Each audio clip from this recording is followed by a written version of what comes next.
தேசியத்தை தனது படைப்பால் ஈர்த்த சவுந்தர கைலாசம் அவர்களின் நினைவை போற்றும் விதத்திலும், இலக்கிய சிந்தனை என்ற ஒரு அமைப்பின் மூலம் படைப்பு சார்ந்த எண்ணங்களை கொண்டும் படைப்பின் மீதான ஆர்வத்தின் மூலமாகவும் எழுந்து நின்ற இளம் படைப்பாளிகளுக்கு இலக்கியத்தை பற்றிய பரிச்சயத்தை தந்ததன் மூலமாகவும், எழுத்து அறக்கட்டளையின் மூலம் படைப்பாளிகளை அவர்களினுடைய தளம் இதுதான் என்று வாசகர்களுக்கு கொண்டு சேர்க்கும் விதத்திலே அவர்களை அடையாளப்படுத்தி பரிசு வழங்கக்கூடிய ஒரு அமைப்பின் மூலமாகவும், தமிழுக்காக தன்னை நிலைநிறுத்திய மேன்மை தங்கிய ப. சிதம்பரம் ஐயா அவர்களோடும், தமிழகத்தின் சித்தன் என்று உலகமே கொண்டாடுகிறது திருக்குறள் தந்த பேராசானை, அவன் தந்த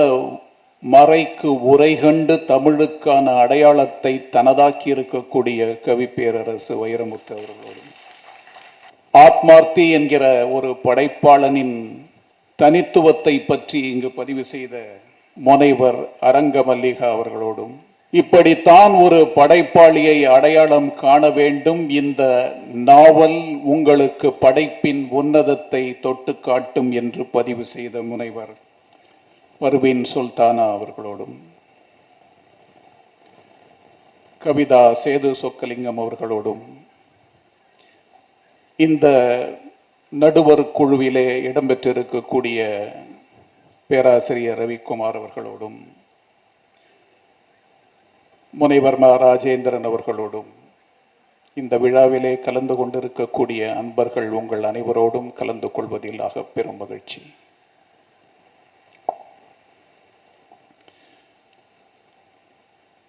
தேவதாஸ் என்கிற இந்த நாவல் பற்றிய பார்வையை பரந்த ஒரு விதத்திலே பர்வீன் சுல்தானா அவர்கள் பதிவு செய்திருக்கிறார். படைப்பெனும் பெருவழி உலகத்தினுடைய மொழிகளை எல்லாம் தாண்டி நிற்கக்கூடிய பரந்துபட்ட ஒரு வெளி. அந்த வெளியிலே படைப்பாளிகள் தங்களுக்கான தனித்துவத்தோடு என்றுமே தங்கள் பயணத்தை தொடர்வார்கள். தன்னை அறிந்துவிட்ட ஒரு படைப்பாளி இதுதான் தான் என்று தன்னை அடையாளப்படுத்துவதும், இந்த விதத்தில்தான் இந்த மானுடம் தன்னை அறிந்து கொள்ள வேண்டும் என்பதை உலகுக்கு தருவதுமான படைப்புகளின் மூலம் இதுதான் படைப்பு என்பதை இந்த உலகத்திற்கு அவர்கள் எடுத்து காட்டுவார்கள். உன்னதமான கவிதைகளை தந்தவர்கள், கதைகளை யாத்து தந்தவர்கள், ஒரு நீண்ட கதையாடலை தனக்குரியதாக்கி இந்த மண்ணிலே பதிப்பித்து காட்டியவர்கள் என்று படைப்பாளிகளின் தளத்தை நாம் அறிய தந்தால், எத்தனையோ ஆயிரம் ஆண்டுகளுக்கு முன்பு படைப்பு எனும் ஆகப்பெரும் ஆகிருதி எழுந்து நிற்கிறது. உலகத்தின் ஆதி காவியம் கில்காமெஷ் என்று சொல்வார்கள். கில்காமெஷ் படைக்கப்பட்டது எந்த காலம், படைத்தவன் யார் என்று இதுவரை அறுதியிட்டு சொல்ல முடியாத அந்த படைப்பு உலகத்தின் மிக பெரும் படைப்புகளில் ஒன்றாக இன்றும் அறியப்படுகிறது. அரிஸ்டாட்டிலும் சாக்ரட்டிஸும் தங்கள் சிந்தனைகளை பதிவு செய்தார்கள். ஹோமரினுடைய காவியங்கள் உலகத்தின் சிறந்த காவியங்களாக அறியப்பட்டன. இது ஒரு தளம். இதிலிருந்து மாறுபட்ட படைப்புகளை படைப்பாளர்கள் தந்தார்கள். Ezra பவுண்டும், DS. எலியட்டும், கிப்ரனும், பைரனும், ஷெல்லியும் கவிதைகளை தந்த விதம் உலகத்தில் இன்றும் மிகப்பெரிய அளவிலே பாராட்டப்படுகிறது. மாப்பசானின் கதைகள் இன்றும் சிறந்ததாக கொண்டாடப்படுகின்றன. காப்கா தனக்கான அந்த அடையாளத்தை பதிவு செய்தான். காமியூஸ் தந்த படைப்புகளின் உன்னதம் பல நூற்றாண்டுகளை தாண்டி நிற்கும். நவீனத்துவத்தை தொட்டு நிற்கக்கூடிய தாஸ்தாவிஸ்கியும், மார்க்வஸும், ஜேம்ஸ் ஜாய்ஸும் பல்வேறு விதங்களிலே புதுமைகளை புகுத்தி தந்தார்கள். படைப்பு தன்னை என்றும் அடையாளப்படுத்தி கொண்டே இருக்கும். இதுதான் படைப்பு என்று அறியப்படக்கூடிய அந்த ஒரு கணத்திலேயே அது தனது முகத்தை வேறு விதத்திலே காட்டித்தரும். அதுதான் படைப்பின் சிறப்பு. இந்த விதத்திலே படைப்பு எனும் ஆகிருதியை உணர்ந்து பார்க்க வேண்டும், தொட்டு பார்க்க வேண்டும் என்கிற ஒரு தாழாத ஒரு காதலினால் எழுந்து நிற்கக்கூடியவர்கள் தான் படைப்பாளர்கள். அத்தகைய ஒரு படைப்பாளனாக தன்னை அடையாளப்படுத்தக்கூடிய முயற்சிகளிலே ஆத்மார்த்தி முன்னின்று நிற்கிறார். பல்வேறு கதைகள், நாவல்கள், கட்டுரைகள் என்று எழுந்து நிற்கக்கூடிய ஆத்மார்த்தியின் தளம் இன்றைக்கு வெளியிடப்படக்கூடிய தேவதாஸ் என்கிற நாவலின் மூலமாக எழுந்து நிற்கிறது. யார் அறிவார் தமிழ் பெருமை, நீரறியும் நெருப்பறியும் மதுரை மூதூர் தானறியும் என்கிற ஒரு வாசகம் உண்டு.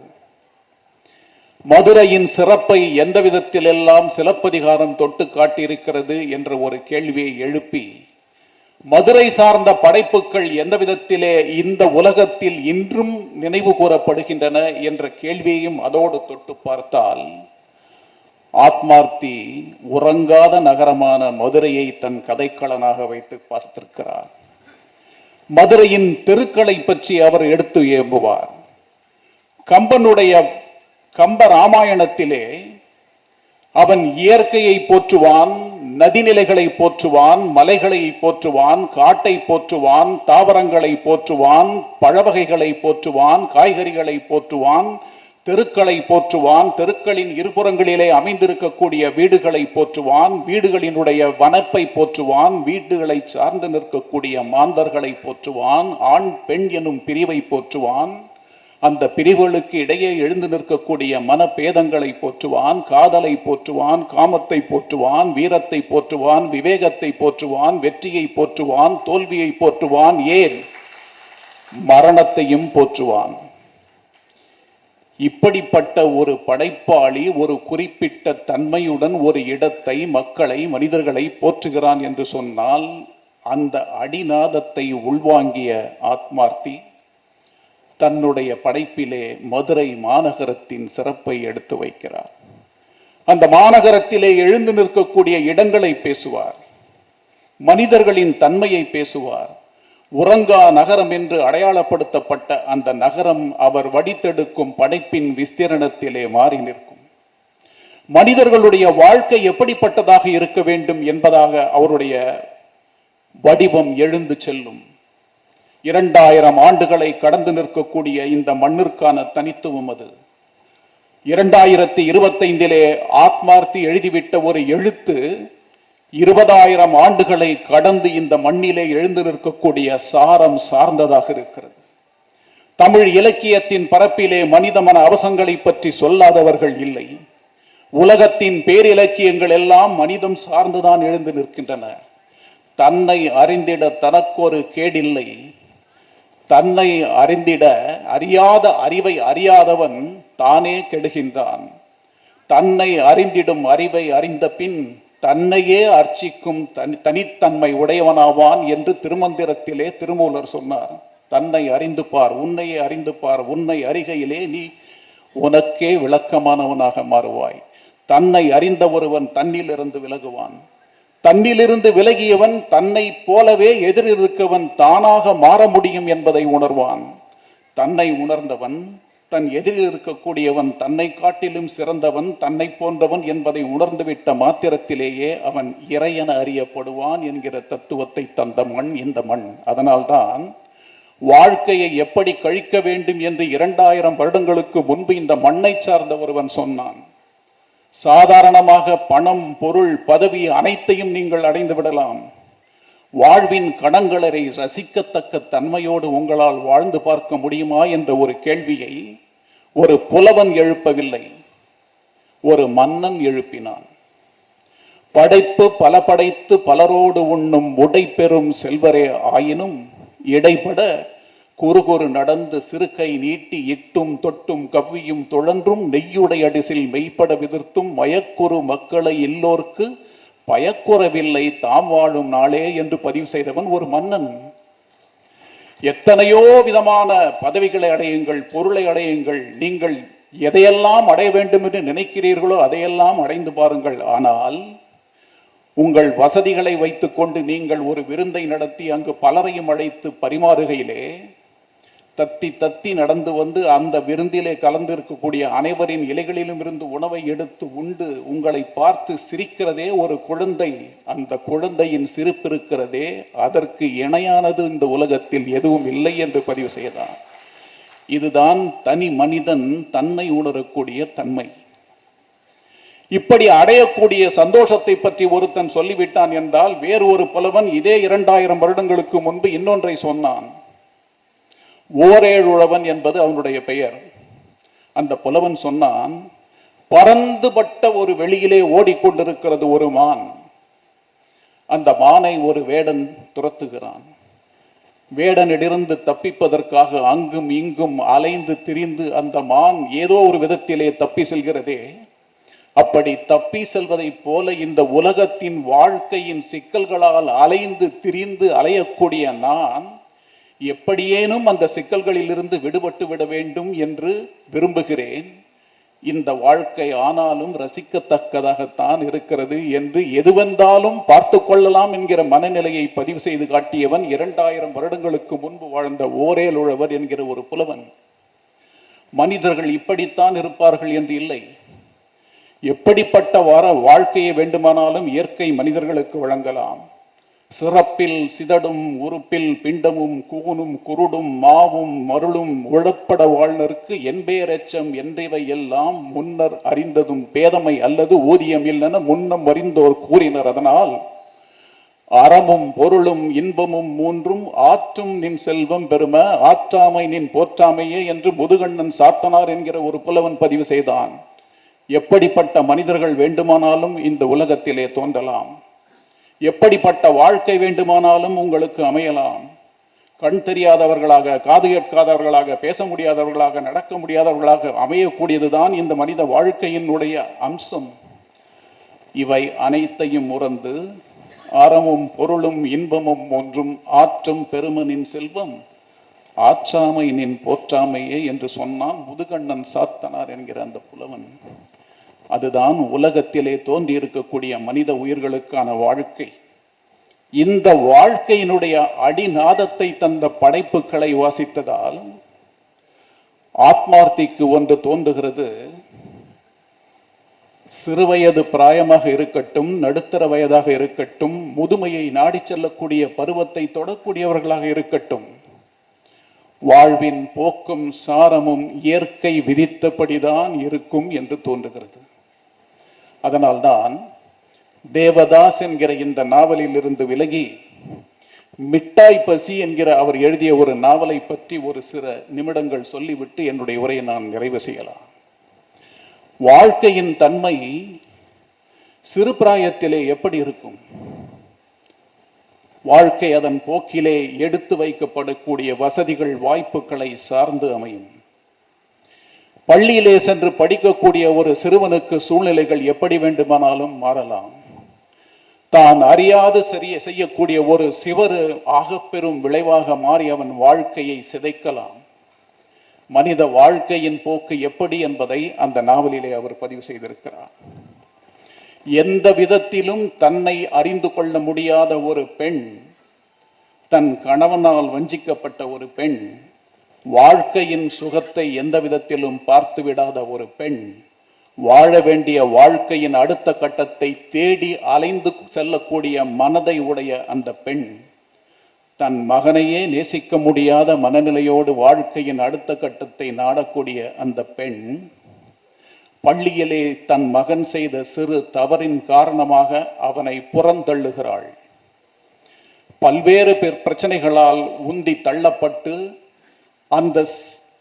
அந்த சிறு சிறு விஷயங்களால் பாதிக்கப்பட்ட அவன் செய்யாத ஒரு குற்றத்திற்காக வாழ்வை இறுதி வரை தொலைக்கக்கூடிய ஒரு நிலைக்கு தள்ளப்படுகிறான்.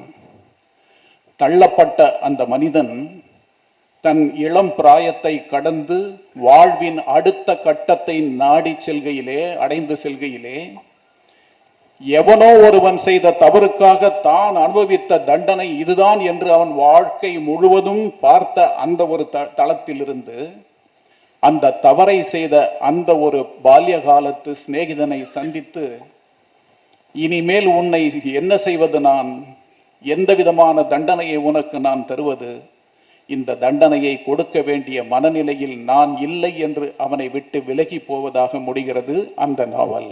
இதுதான் மிட்டாய் பசி என்று அவர் எழுதியிருக்கிறார். சிறுவயதில் அடைய வேண்டிய விஷயங்கள் அடையத்தக்கனவாக இல்லாமல் போயிற்று. சிறுவர்கள் எப்படி வாழ வேண்டும்? இன்றைக்கு உலகம் முழுக்க சிறார்களினுடைய குற்றங்கள் எப்படி இருக்கிறது? சிறையிலே அடைக்கப்பட்ட இந்த ஒரு சிறுவன், அவனை போன்ற வயதொத்த சிறுவர்கள் என்னென்ன விதமான குற்றங்களை செய்திருக்கிறார்கள்? குற்றங்களை செய்திருக்கக்கூடிய சிறுவர்களின் மனநிலையும் வாழ்வின் போக்கும் எந்த விதத்திலே செல்கிறது? இவற்றை எல்லாம் படம் பிடித்து காட்டியிருக்கிறார் ஆத்மார்த்தி அந்த நாவலிலே. நாஞ்சில் நாடன் வாலி சுக்ரீவன் அங்கதன் வதைப்படலம் என்று ஒரு கதை எழுதினார். அந்த கதையிலே நவீனத்துவத்தை அடைந்துவிட்ட இந்த சமுதாயம், இளம் சமுதாயம், பள்ளியிலே படிக்க வேண்டிய காலகட்டத்திலே தங்கள் வாழ்க்கையை நவீனத்துவம் சார்ந்து, வசதி வாய்ப்புகள் சார்ந்து எவ்வாறு தொலைக்கிறார்கள் என்பதை பதிவு செய்தார். ஆசிரியரை கேலிக்கு உள்ளாக்கக்கூடிய மாணவர்கள், ஒரு காலகட்டத்திலே ஆசிரியர் நடந்து வந்தால் எழுந்து நின்று மரியாதை செலுத்தக்கூடிய மாணவர்கள் இருந்த காலம் போய் ஆசிரியர்களை கண்டமாத்திரத்திலே கேலிக்கு உள்ளாக்கக்கூடிய மாணவர்களாக, ஆசிரியர்களை கண்டமாத்திரத்திலேயே அவர்களை தாக்கக்கூடிய மனநிலைக்கு செல்லக்கூடிய மாணவர்களாக இந்த இளம் சமுதாயம் மாறி இருக்கிறது என்பதை அந்த ஒரு கதையிலே நாஞ்சில் நாடன் பதிவு செய்திருந்தார். ஆசிரியர்களுடைய மனநிலையும் மாணவர்களுக்கு படிப்பிக்க வேண்டும் என்பதில் இருந்து விலகி அவர்களுக்கு டியூஷன் எடுப்பது, மாலை வேளைகளிலே வேறு விதத்திலே வருமானம் ஈட்டுவது என்று மாறி நிற்கிறதே, இதுதான் சிறார்களினுடைய வாழ்க்கையின் தரம் குறைவதற்கான காரணம் என்பதை பதிவு செய்த அந்த கதையின் போக்கில் இருந்து சற்று விலகி ஆத்மார்த்தி அந்த கதையிலே மிட்டாய் பசி என்கிற அந்த நாவலிலே இளம் சிறார்கள் எந்த விதத்திலே பாதிப்புக்குள்ளாக்கப்படுகிறார்கள் என்பதை பதிவு செய்திருக்கிறார்.